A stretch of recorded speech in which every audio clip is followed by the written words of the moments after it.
Everyone is talking about what decisions we should be making involving school security, which is a good thing. But the people that argue against trained armed security in school are not educated on the purpose of firearms and how they work. I've got schools in my area that have had armed guards long before any tragedy happened, because it's just common sense. There is no truer statement than this. The only thing that stops a bad guy with a gun is a good guy with a gun. And I know because I have seen it time and time again. When it comes to an active shooter emergency, how are you going to decrease the response time and meet the threat before they actually kill anybody? Put someone on the scene. Putting an armed good guy in the school increases everyone's chances of survival. If you disagree with that, you're basically telling me anyone with the right training on the scene during one of these tragedies wouldn't have immediately improved the outcome.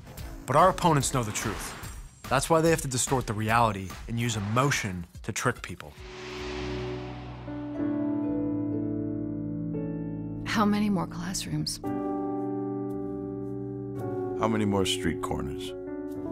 How many more college campuses? Enough. Demand action. This fight is between people who understand reality versus the people who twist it. Now I've got to listen to a cartoon artist sit here and tell me what the country should be doing about weapons and gun control? Those of us who advocate trained armed security in schools are not trying to force feed anything to anyone. We just want to protect our kids the best way possible. These mass shooters want the path of least resistance.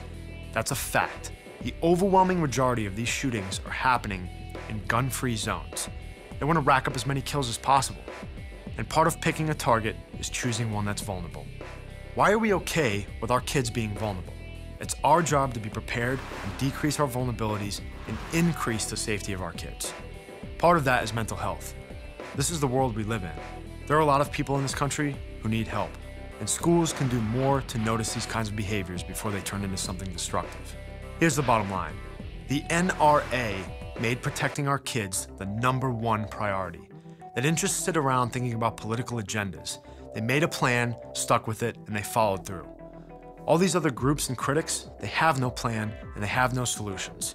They would rather sit there wasting time criticizing the NRA's plan instead of offering one of their own. That's the easy way out, and guess what?